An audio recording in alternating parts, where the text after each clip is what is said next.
खाली पर्स के साथ इलाज।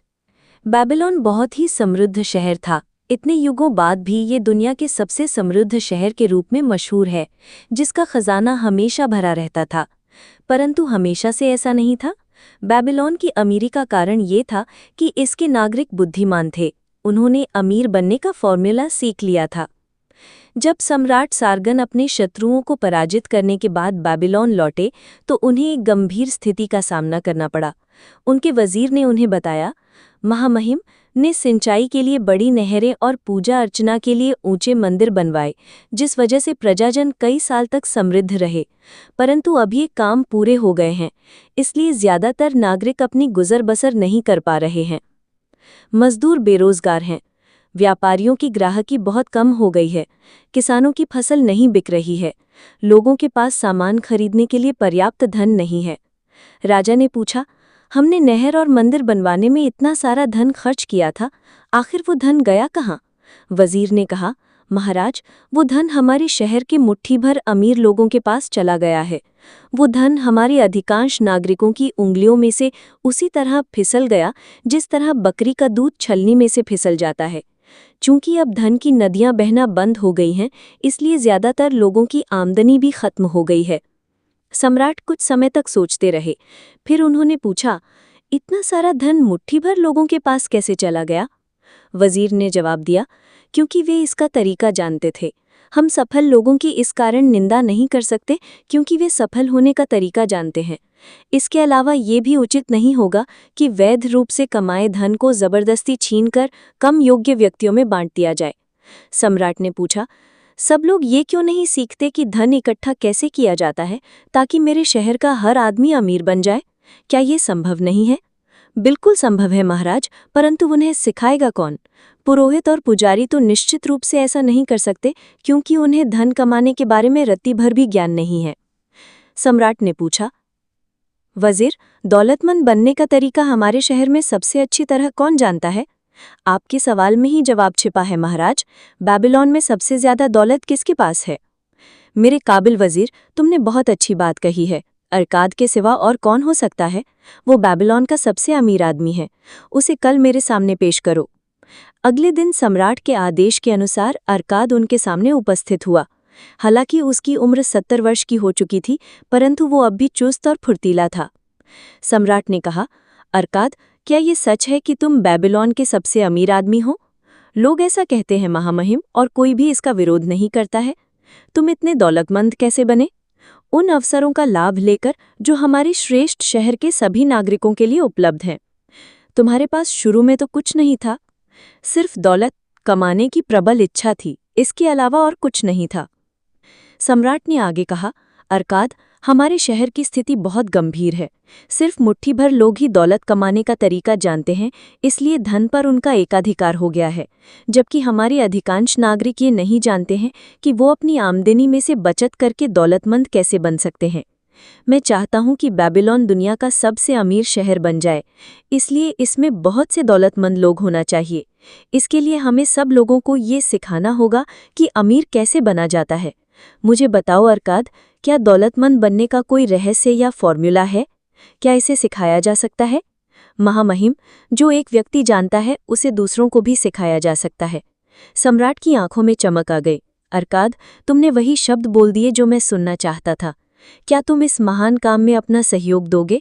क्या तुम कुछ लोगों को सिखा सकते हो जो आगे चलकर दूसरों को सिखाएं, जब तक कि हम अपने शहर के हर नागरिक को अमीर बनने का फॉर्मूला ना सिखा दे? अरकाद ने सिर झुकाकर कहा, मैं आपका विनम्र सेवक हूं और आपके आदेश का पालन करूंगा। मेरे पास जितना भी ज्ञान है, मैं उसे अपने साथी नागरिकों की बेहतरी और सम्राट की संतुष्टि के लिए खुशी खुशी दूंगा। अगर वजीर साहब मेरी कक्षा के लिए 100 लोगों का प्रबंध कर दे, तो मैं उन्हें खाली पर्स के साथ इलाज बताऊंगा। कभी मेरा पर्स बेबीलोन का सबसे खाली पर्स था, परंतु मैंने इन 7 इलाजों से उसे मोटा कर लिया।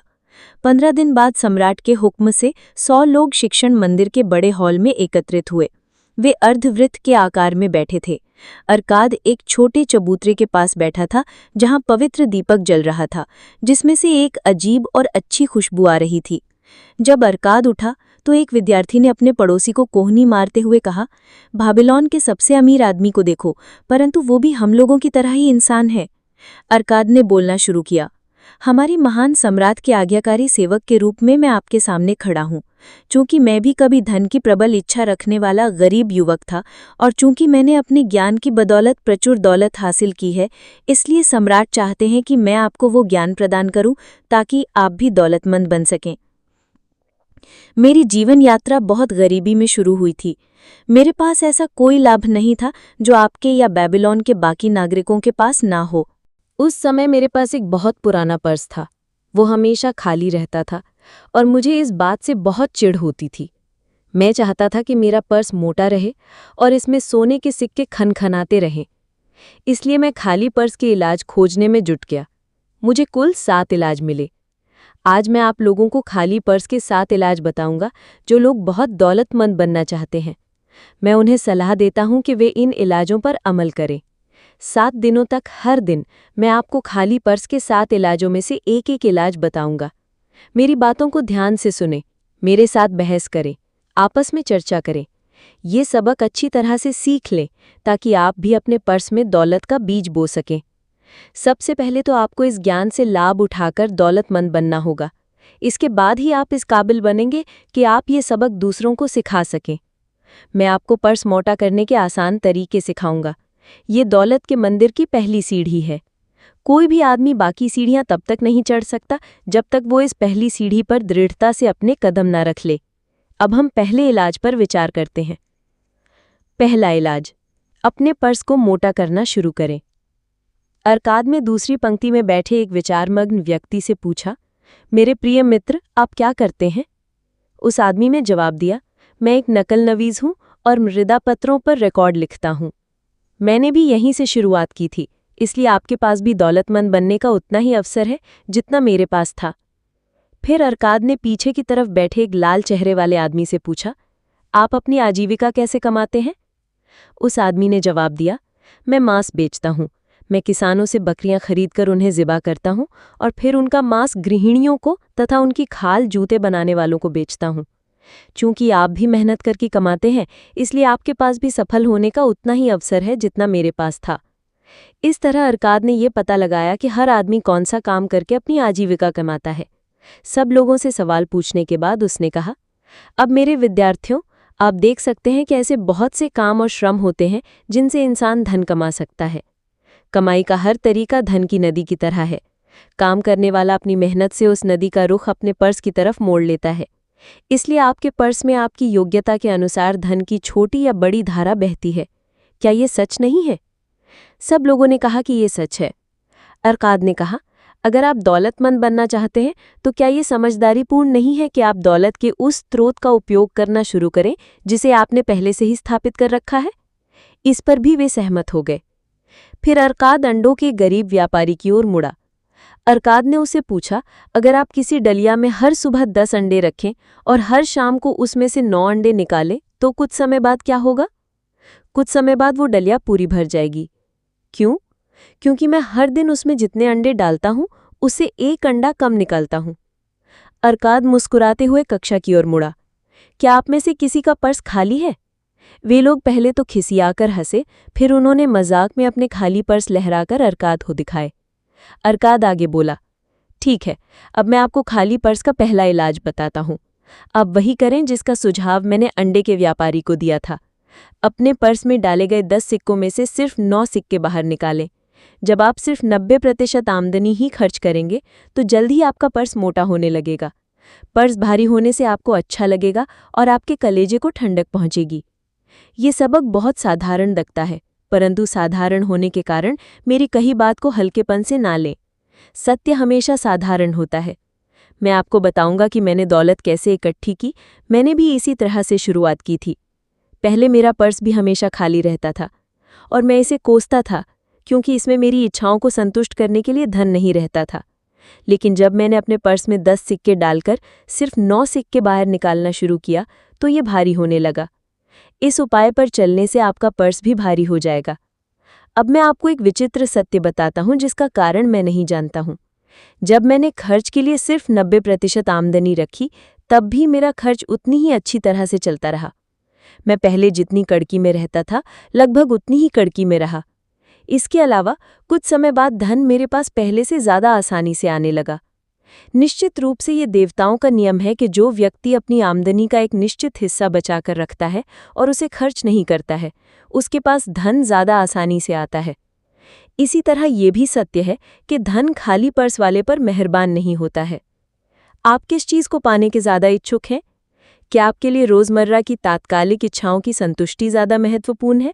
आभूषण, वस्त्र, सजावट की चीज़ें, बेहतरीन व्यंजन, ये चीज़ें जल्दी ही चली जाती और भुला दी जाती हैं। या फिर आपके लिए दूरगामी इच्छाएं ज़्यादा महत्वपूर्ण हैं? विशाल जायदाद, स्वर्ण, भूमि, मवेशी, व्यापार, आमदनी देने वाले निवेश। आप अपने पर्स में से जो सिक्के निकालते हैं, उनसे आपकी तात्कालिक इच्छाएं पूरी होती हैं। आप अपने पर्स में जो सिक्के बचाते हैं, उनसे आपकी दूरगामी इच्छाएं पूरी होती हैं। मेरे विद्यार्थियों, ये खाली पर्स का पहला इलाज था जो मैंने खोजा था।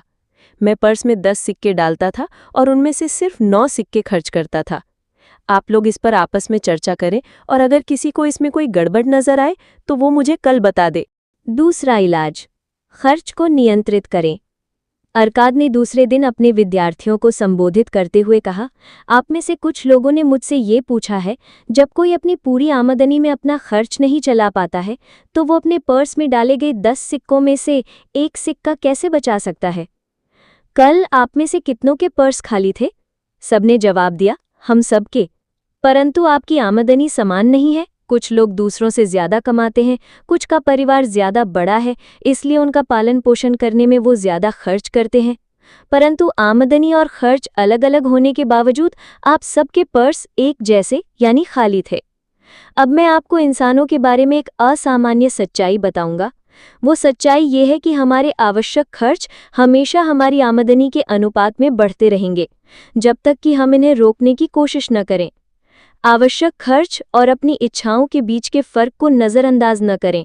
आपकी आमदनी से आपकी जितनी इच्छाएं संतुष्ट हो सकती हैं, आपकी और आपके परिवार की इच्छाएं उससे कहीं ज़्यादा होती हैं।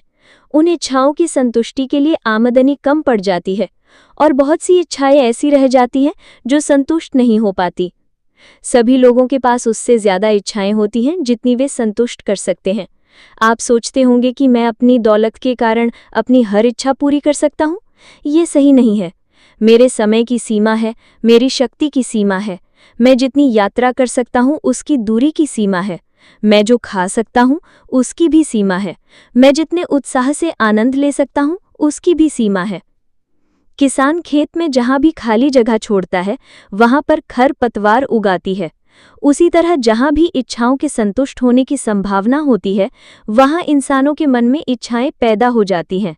इच्छाएं असीमित होती हैं, परंतु जिन इच्छाओं को आप पूरा कर सकते हैं वो सीमित होती हैं। अपनी जीवन शैली और खर्च की आदतों के बारे में अच्छी तरह सोचें। ऐसा करने पर आपको कुछ ऐसे खर्च जरूर मिलेंगे जिन्हें कम या खत्म किया जा सकता है। ये लक्ष्य बना लें कि आप जो भी सिक्का खर्च करें उसके बदले में आपको 100% संतुष्टि मिले। इसलिए आप जिन चीज़ों के लिए खर्च करना चाहते हो उन्हें लिख लें। सिर्फ आवश्यक चीज़ों को चुनें। इसके अलावा सिर्फ उन्हीं चीज़ों को चुनें जो आपकी 90% आमदनी में संभव हों। बाकी सब चीज़ों को हटा दें और उन्हें अपनी असीमित इच्छाओं का हिस्सा मान लें। जो संतुष्ट नहीं होंगी उनका अफसोस न करें। फिर अपने आवश्यक खर्च का बजट बना लें। उस 10वें हिस्से को छुएं भी नहीं जो आपके पर्स को मोटा कर रहा है। इसे अपनी प्रबल इच्छा बना लें जो संतुष्ट हो रही है। अपने बजट पर मेहनत करते रहें और इसमें फेरबदल करते रहें। अपने पर्स को मोटा बनाए रखने की दिशा में बजट को अपना पहला सलाहकार बनाएं। इस पर लाल और सुनहरे वस्त्र वाले एक आदमी ने खड़े होकर कहा, मैं एक स्वतंत्र व्यक्ति हूँ। मैं मानता हूँ कि मुझे जिंदगी की अच्छी चीज़ों का आनंद लेने का हक है। इसलिए मैं बजट की गुलामी का विरोध करता हूँ, जो ये तय करता है कि मैं कितना खर्च कर सकता हूँ और किन चीज़ों के लिए कर सकता हूँ। मैं महसूस करता हूँ कि इससे मेरी जिंदगी का आनंद कम हो जाएगा और मैं बोझ उठाने वाले खच्चर की तरह बन जाऊंगा। इस पर अरकाद ने जवाब दिया, मेरे मित्र, आपका बजट कौन बनाएगा? उस आदमी ने कहा, मैं खुद। मान लें कि कोई खच्चर अपने बोझ का बजट बनाए तो वो इसमें क्या शामिल करेगा? क्या वो इसमें रत्न, कालीन और सोने की भारी सिलियां शामिल करेगा? बिल्कुल नहीं। वो इन कीमती चीज़ों को अपने बोझ में शामिल नहीं करेगा।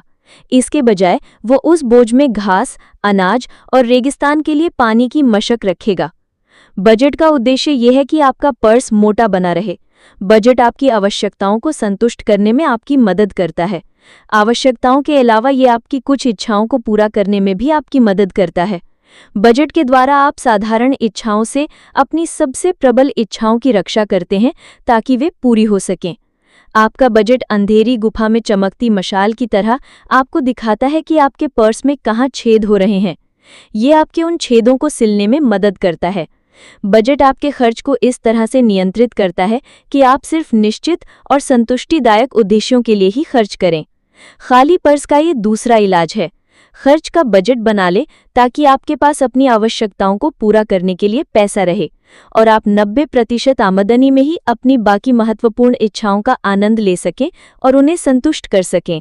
तीसरा इलाज, अपने धन को कई गुना बढ़ाएं। अरकाद ने तीसरे दिन अपनी कक्षा को संबोधित करते हुए कहा, अब आप देखेंगे कि आपका खाली पर्स मोटा होता जा रहा है और ऐसा जरूर होगा क्योंकि आप खुद को अनुशासित कर चुके हैं। अब आप अपनी आमदनी का 10वां हिस्सा बचाने लगे हैं। आपने अपने खर्च को नियंत्रित कर लिया है ताकि आपके बढ़ते हुए खजाने की रक्षा हो सके। इसके बाद हम इस बात पर विचार करेंगे कि आप अपनी बचत से कैसे मेहनत करवा सकते हैं और इसे कैसे बढ़ा सकते हैं। पर्स में अक्खा धन है और कंजूस आदमी को संतोष देता है, परंतु यह आमदनी अच्छा लगता को बढ़ाता नहीं है। अपनी आमदनी में से धन बचाना तो सिर्फ शुरुआत है। उस बचत से जो आमदनी होगी उसी से हम दौलतमंद बनेंगे। हम अपने धन या बचत से मेहनत कैसे करवा सकते हैं? निवेश करके। मेरा पहला निवेश दुर्भाग्यपूर्ण था और उसमें मेरी सारी बचत डूब गई थी। वो कहानी मैं आपको बाद में बताऊंगा। मैंने अपना पहला लाभकारी निवेश तब किया जब मैंने ढाल बनाने वाले अग्गर को कर्ज दिया। वो ढाल बनाने के लिए हर साल समुद्र पार से बहुत सारा कांसा खरीदता था। चूंकि इतना कांसा खरीदने के लिए उसके पास पर्याप्त पूंजी नहीं रहती थी, इसलिए वो उन लोगों से उधार ले लेता था जिनके पास अतिरिक्त धन होता था। अग्गर एक सम्मानित और भरोसेमंद व्यक्ति था। जब उसकी ढालें बिक जाती थीं तो वो अपना कर्ज तो चुकाता ही था, उस पर उदारता से ब्याज भी देता था। उसे दोबारा कर्ज देते समय मैं उसके चुकाए गए ब्याज को भी कर्ज में जोड़ देता था। इस तरह से न सिर्फ मेरी पूंजी बढ़ती थी बल्कि मेरी आमदनी भी बढ़ जाती थी। जब मेरी पूंजी सूद समेत मेरे पर्स में लौटती थी तो मुझे बहुत संतुष्टि मिलती थी। मेरे विद्यार्थियों, मैं आपको बता दूं, दौलत पर्स में खनखना रहे सिक्कों से नहीं बनती है। दौलत तो निवेश से प्राप्त आमदनी से बनती है। दौलत का अर्थ है धन की वो धारा जो लगातार पर्स में बहकर आती है और उसे हमेशा मोटा करती रहती है। हर इंसान यही तो चाहता है। आप में से हर एक की भी यही इच्छा है कि आपके पर्स में आमदनी लगातार आती रहे, भले ही आप मेहनत करें या कहीं सैर सपाटे पर चले जाएं। मेरी आमदनी बहुत ज्यादा है, इतनी ज्यादा कि मुझे बहुत अमीर आदमी कहा जाता है। अग्गर को मैंने जो कर्ज दिया था वो लाभकारी निवेश के क्षेत्र में मेरा पहला प्रशिक्षण था। इस अनुभव से मुझे जो ज्ञान हासिल हुआ वो मेरे बहुत काम आया। मेरी जमा पूंजी बढ़ने पर मैंने दूसरों को भी कर्ज दिया और लगातार निवेश करता रहा। पहले तो कुछ जगहों से और बाद में बहुत सी जगहों से मेरे पर्स में धन की सुनहरी धाराएं बहकर आने लगीं जिनका मैं अपनी सूझबूझ से मनचाहा प्रयोग कर सकता था। देखिए, मैंने अपनी छोटी सी आमदनी से सुनहरे सेवकों की सेना तैयार कर ली, जिनमें से हर सिक्का या सैनिक मेरे लिए काम करता था और धन कमाता था। उन्हीं की तरह उनकी संतानें भी मेरे लिए काम करती थीं और फिर उनकी संतानें, जब तक कि उनकी संयुक्त प्रयासों से मुझे काफ़ी आमदनी नहीं होने लगी। जब आमदनी अच्छी हो तो धन तेजी से बढ़ता है, जैसा आप इस उदाहरण में देखेंगे। एक किसान ने अपने पहले पुत्र के जन्म के समय एक साहूकार के पास चांदी के 10 सिक्के ब्याज पर जमा करा दिए। उसने साहूकार से कहा कि जब उसका पुत्र 20 साल का हो जाए तो वो मूल धन को सूद सहित लौटा दे। साहूकार हर 4 साल में 25% ब्याज देने के लिए तैयार हो गया। किसान अपने पुत्र के लिए ये धन अलग रख रहा था, इसलिए उसने साहूकार से कहा कि वो ब्याज को भी मूलधन में जोड़ता रहे। जब वो लड़का 20 साल का हुआ तो एक बार फिर साहूकार के पास गया और अपनी जमा की गई राशि के बारे में पूछताछ की। साहूकार ने बताया कि चूंकि उसकी रकम चक्रवृद्धि ब्याज से बढ़ रही थी, इसलिए उसने जो चांदी के 10 सिक्के जमा किए थे वो अब बढ़कर 30.5 सिक्के हो गए हैं। ये सुनकर किसान बहुत खुश हुआ। चूंकि उसके पुत्र को अभी धन की जरूरत नहीं थी, इसलिए उसने वो धन साहूकार के पास ही जमा रहने दिया। जब पुत्र 50 साल का हुआ, इस दौरान उसका पिता इस दुनिया से जा चुका था, तो साहूकार ने हिसाब चुकता करते हुए पुत्र को चांदी के 175 सिक्के दिए। इस तरह 50 साल में ये निवेश चक्रवृद्धि ब्याज के कारण लगभग 17 गुना बढ़ गया। ये खाली पर्स का तीसरा इलाज है। हर सिक्के से मेहनत करवाते रहें जब तक कि यह और सिक्के पैदा ना करे, ठीक उसी तरह जिस तरह मवेशी करते हैं। ये सुनिश्चित करें कि हर सिक्के का निवेश आपको आमदनी देता रहे और धन की धारा लगातार आपके पर्स में बहकर आती रहे। चौथा इलाज, अपनी पूंजी की रक्षा करें। अरकाद ने चौथे दिन अपनी कक्षा से कहा, दुर्भाग्य को चमकता निशाना अच्छा लगता है। इंसान को अपने पर्स में रखे धन की दृढ़ता से रक्षा करना चाहिए। अगर वो ऐसा नहीं करेगा तो धन उसके पास से चला जाएगा। इसलिए समझदारी इसी में है कि पहले हम छोटी रकम को सुरक्षित रखना सीखें, तभी देवताओं को ये विश्वास होगा कि हम बड़ी रकम को सुरक्षित रख पाएंगे। जिसके भी पास धन होता है उसके सामने बहुत से प्रलोभन आते हैं।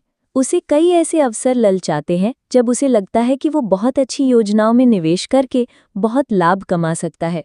अक्सर उसके मित्र और रिश्तेदार ऐसे निवेशों में उत्साह से प्रवेश करते हैं और उसे भी ऐसा ही करने के लिए प्रेरित करते हैं।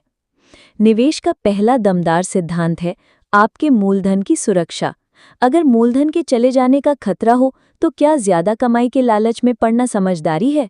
मुझे इसमें जरा भी समझदारी नजर नहीं आती है। अगर आप इतना बड़ा जोखिम उठाते हैं तो इसकी सजा ये होगी कि शायद आप अपना मूलधन भी गंवा दें।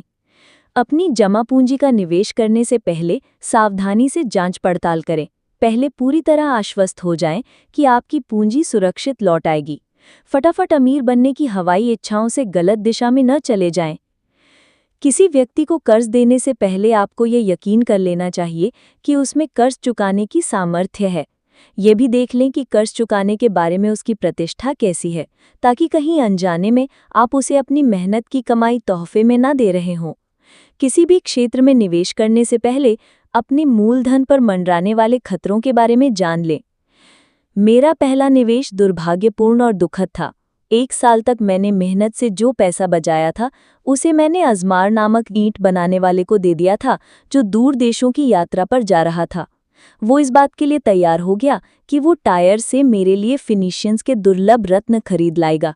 हमारी योजना ये थी कि हम उन रत्नों को ज्यादा दामों में बेचकर मुनाफे को आपस में बांट लेंगे।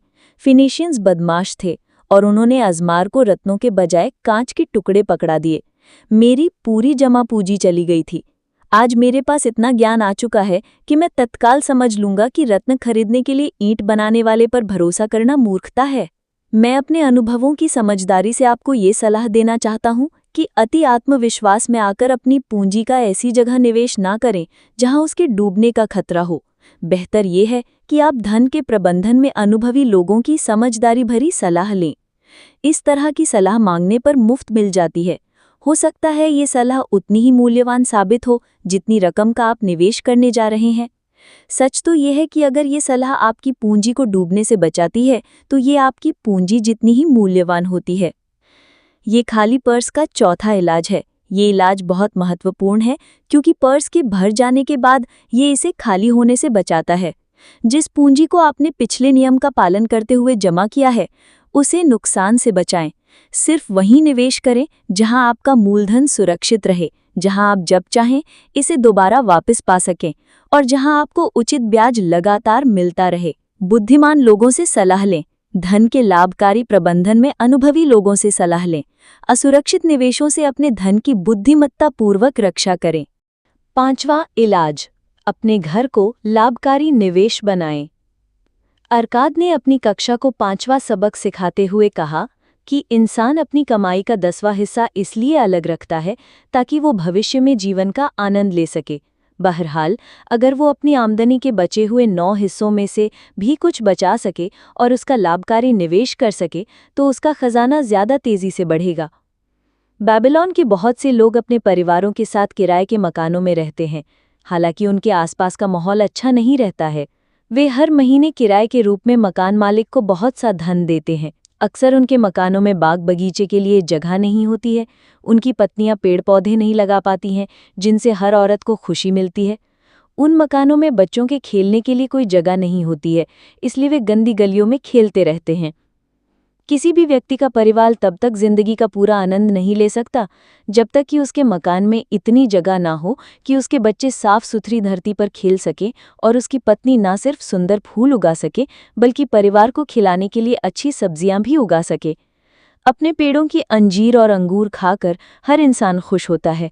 अपने घर का स्वामी बनने में उसे गर्व का एहसास होता है। इससे उसका आत्मविश्वास बढ़ता है और वो अपने सभी प्रयासों में ज्यादा मेहनत करता है। इसलिए मैं ये सलाह देता हूँ कि हर आदमी के पास अपना खुद का मकान होना चाहिए, जिसमें वो और उसका परिवार रह सके। अपने घर का मालिक बनना कोई खास मुश्किल काम नहीं है। जिस व्यक्ति में भी इच्छा शक्ति हो वो ऐसा कर सकता है। हमारे महान सम्राट ने बेबीलोन की दीवारों को इतनी दूर तक फैला लिया है कि इसके भीतर बहुत सी खाली जमीन पड़ी है, जिसे बहुत उचित कीमत पर खरीदा जा सकता है। मेरे विद्यार्थियों, मैं आप लोगों से ये भी कहता हूँ कि साहूकार खुशी खुशी उन लोगों को उधार दे देते हैं जो अपने परिवार के लिए ज़मीन और मकान खरीदना चाहते हैं। इस नेक काम के लिए आपको रकम आसानी से उधार मिल जाएगी। आप ईंट बनाने वाले और मकान बनाने वाले को पैसे देने के लिए उधार ले सकते हैं, बशर्ते आप अपनी तरफ से भी थोड़ी सी जमा पूंजी लगाएं और ये विश्वास दिला सकें कि आप कर्ज चुका सकते हैं। तब आपको सच्ची खुशी का एहसास होगा, क्योंकि आप एक बहुमूल्य जायदाद के स्वामी बन जाएंगे और उस पर आपका इकलौता खर्च ये होगा कि आपको सम्राट को टैक्स देना होगा। इसके अलावा आपकी पत्नी आपके कपड़े धोने के लिए ज्यादा बार नदी तक जाएगी, ताकि हर बार लौटते समय वो पौधों में डालने के लिए एक मशक पानी ला सके। इस तरह गृहस्वामी बनने वाले व्यक्ति को बहुत से लाभ होते हैं। इससे उसका खर्च भी बहुत कम हो जाता है, जिससे उसकी आमदनी का अधिक हिस्सा उसकी इच्छाओं की संतुष्टि और आनंद के लिए उपलब्ध होता है। ये खाली पर्स का 5वां इलाज है, अपने घर के मालिक बने। 6वां इलाज, भावी आमदनी सुनिश्चित करें। अरकाद ने अपनी कक्षा को 6वें दिन संबोधित करते हुए कहा, हर व्यक्ति की जिंदगी बचपन से बुढ़ापे की तरफ चलती है। ये जिंदगी का मार्ग है और इस पर हर एक को चलना पड़ता है, जब तक कि देवता उसे असमय ही अपने पास न बुला लें। इसीलिए मैं आपसे कहता हूं कि इंसान को अपने भविष्य या बुढ़ापे के लिए उचित आमदनी की व्यवस्था कर लेना चाहिए। इसके अलावा उसे इस बात की भी व्यवस्था कर लेना चाहिए कि अगर वो इस दुनिया में न रहे तो भी उसके परिवार को सहारा तथा आराम मिलता रहे। आज का सबक आपको सिखाएगा कि बुढ़ापे में भी आपका पर्स कैसे भरा रह सकता है। धन के नियमों के ज्ञान से जो व्यक्ति धन इकट्ठा कर लेता है, उसे अपने भविष्य के बारे में विचार करना चाहिए। उसे कुछ ऐसे निवेशों की योजना बनाना चाहिए जो कई साल तक सुरक्षित रूप से बढ़ते रहें और ज़रूरत के समय काम आएं, जिसकी उसने समझदारी से पहले ही कल्पना कर ली थी। इंसान कई तरीकों से अपने भविष्य के लिए धन को सुरक्षित रख सकता है। वो अपने खजाने को किसी गुप्त जगह पर जमीन में गाड़ सकता है, परंतु चाहे खजाने को कितनी भी चतुराई से छुपाया गया हो, अंत में चोर उसे लूट कर ले जाएंगे। इस वजह से मैं इस योजना की सलाह नहीं देता हूँ।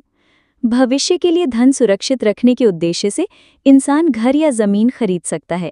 अगर समझदारी से घर या जमीन को चुना जाए ताकि भविष्य में भी उसकी उपयोगिता तथा मूल्य में वृद्धि हो, तो ऐसा करना लाभकारी है। भविष्य में इस जायदाद को बेचकर अपने लक्ष्य को हासिल किया जा सकता है।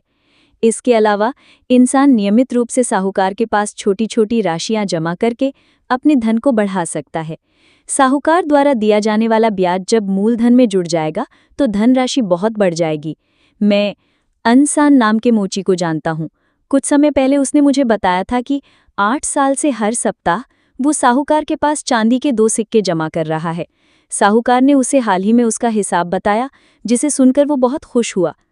उसने जो छोटी छोटी राशियां जमा की थी, वे हर 4 साल में 25% ब्याज की आम दर से बढ़कर अब चांदी के 1040 सिक्कों में बदल गई हैं।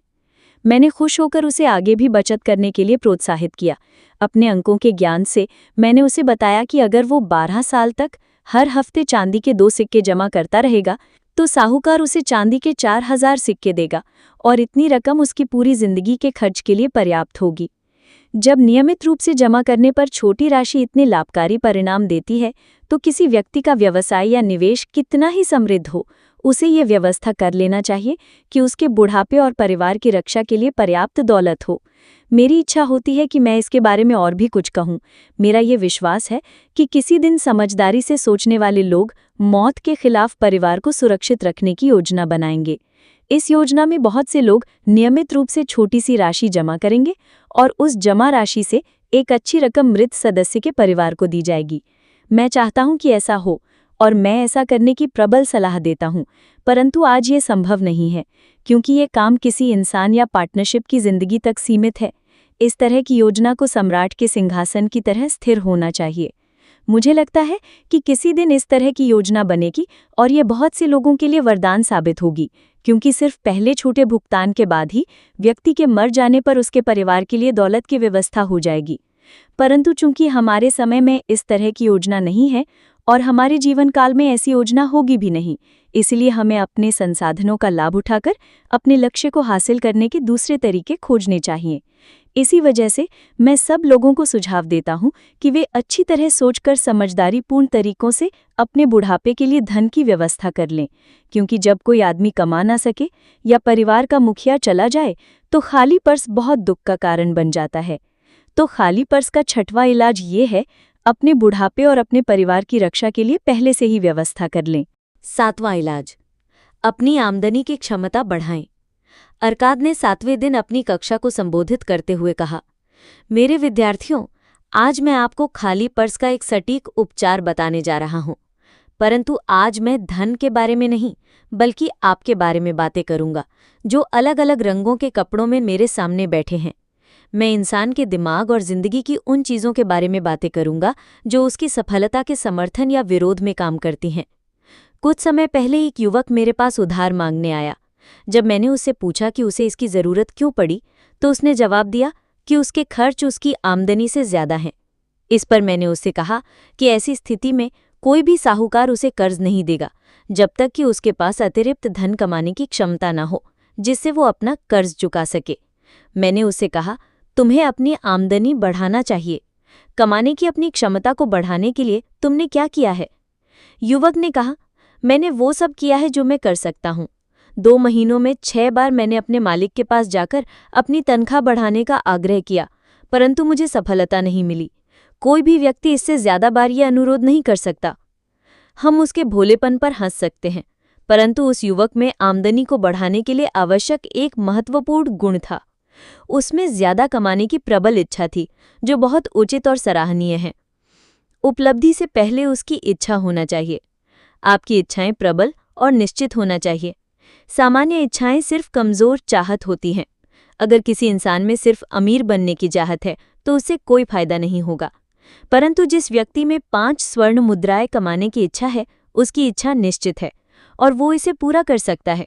जब वो इसे हासिल करने के लिए लक्ष्य की शक्ति का प्रयोग करेगा और सफल हो जाएगा, तो अगली बार वो 10 स्वर्ण मुद्राएं कमाने के लिए उन्हीं तरीकों का प्रयोग कर सकता है, फिर 20 मुद्राओं के लिए और बाद में 1000 मुद्राओं के लिए, और देखते ही देखते वो अमीर बन जाएगा। अपनी एक निश्चित छोटी इच्छा को पूरी करना सीखकर उसने बड़ी इच्छा पूरी करने का प्रशिक्षण पा लिया है। इसी प्रक्रिया से दौलत हासिल की जाती है, पहले छोटी राशि, फिर उससे बड़ी राशि, जब तक कि इंसान सीखकर ज्यादा सक्षम नहीं बन जाता। इच्छाएं आसान और निश्चित होना चाहिए। अगर वे बहुत ज्यादा या बहुत जटिल हों या ऐसी हों जिन्हें हासिल करने का प्रशिक्षण उस व्यक्ति के पास ना हो, तो सफलता नहीं मिलती है। जब मनुष्य अपने काम में ज्यादा कुशल बनता है तो वो अपनी कमाने की क्षमता को भी बढ़ा लेता है। जब मैं गरीब नकलनवीस था और हर दिन कुछ सिक्कों के बदले में मृदा पत्र पर लिखता था, तो मैंने देखा कि कुछ नकलनवीस मुझसे ज्यादा काम करते थे और इस कारण उन्हें मुझसे ज्यादा आमदनी होती थी। इसलिए मैंने ये संकल्प किया कि मैं भी उनके जितना काम करूंगा। उनके ज्यादा सफल होने का कारण जानने में मुझे ज्यादा समय नहीं लगा। मैंने अपने काम में ज्यादा रुचि ली, एकाग्रता से काम किया, अपने प्रयास में ज्यादा लगन का प्रयोग किया, और देखते ही देखते मैं जितने मृदा पत्र पर लिखता था, बहुत कम लोग उससे ज्यादा लिख सकते थे। जल्दी ही मुझे अपनी बढ़ी हुई क्षमता की वजह से पुरस्कार मिला। अपनी तनख्वाह बढ़वाने के लिए मुझे अपने मालिक के पास 6 बार जाने की जरूरत भी नहीं पड़ी। हमारे पास जितना ज्ञान होता है, हम उतना ही ज्यादा कमा सकते हैं। जो व्यक्ति अपनी कला में ज्यादा निपुणता हासिल करने की कोशिश करता है, उसे उसके अच्छे पुरस्कार मिलते हैं। अगर वो कारीगर है तो वो अपने व्यवसाय के सर्वाधिक योग्य व्यक्ति से सीख सकता है। अगर वो कानून या उपचार के क्षेत्र में मेहनत करता है तो वो अपने व्यवसाय के बाकी लोगों से विचार विमर्श कर सकता है या उनकी सलाह ले सकता है। अगर वो व्यापारी है तो वो लगातार अच्छी चीजों की तलाश कर सकता है जिन्हें कम कीमतों पर खरीदा जा सके। मनुष्यों की स्थितियां हमेशा बदलती और सुधरती रहती हैं, क्योंकि बुद्धिमान लोग नई योग्यताएं सीखते रहे हैं ताकि वो बेहतर ढंग से उनकी सेवा कर सकें, जिनके संरक्षण पर उनकी प्रगति निर्भर है। इसलिए मैं सभी व्यक्तियों से यह आग्रह करता हूं कि वे प्रगति की पहली कतार में खड़े रहें और स्थिर न रहें, क्योंकि स्थिर खड़े रहने पर वो पीछे रह जाएंगे। बहुत सी चीज़ें इंसान की जिंदगी को लाभदायक अनुभवों से समृद्ध बनाती हैं। अगर किसी व्यक्ति में आत्मसम्मान है तो उसे नीचे दिए गए काम करना चाहिए। उसे अपना कर्ज यथाशीघ्र चुकाना चाहिए और ऐसी चीज़ें नहीं खरीदना चाहिए जिनका वो भुगतान न कर सके। उसे अपने परिवार की अच्छी देखभाल करना चाहिए ताकि वो उसके बारे में अच्छे विचार रखें और अच्छी बातें कहें। उसे अपनी वसीयत कर देना चाहिए, चाहे जब देवता उसे अपने पास बुला लें तो उसकी जायदाद का उचित और गरिमामय बंटवारा हो सके। उसे दुर्भाग्य के शिकार लोगों पर दया करना चाहिए और तार्किक सीमाओं में उनकी मदद करना चाहिए। उसे अपने प्रियजनों के प्रति विचारपूर्वक काम करना चाहिए। इस तरह खाली पर्स का 7वां और अंतिम इलाज है अपनी शक्तियों का विकास करना, अधिक बुद्धिमान तथा योग्य बनने के लिए अध्ययन करना, आत्मसम्मान से काम करना। ऐसा करने पर आप में ये आत्मविश्वास आ जाएगा कि आप सावधानी से सोची गई इच्छाओं को पूरा कर सकते हैं। तो खाली पर्स के 7 इलाज ये हैं जो मैंने लंबे और सफल जीवन के अनुभव से सीखे हैं। मैं दौलत चाहने वाले सभी लोगों से इन पर अमल करने का आग्रह करता हूँ। मेरे मित्रों, बेबीलोन में इतना सोना भरा पड़ा है जिसकी आप कल्पना नहीं कर सकते हैं। यहाँ पर सबके लिए प्रचुर दौलत है।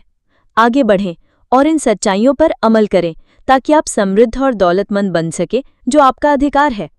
आगे बढ़ें और इन सच्चाइयों को दूसरे लोगों को भी सिखाएं ताकि हमारे सम्राट का हर सम्मानित नागरिक हमारे प्रिय शहर की अपार दौलत में सहभागी बन सके।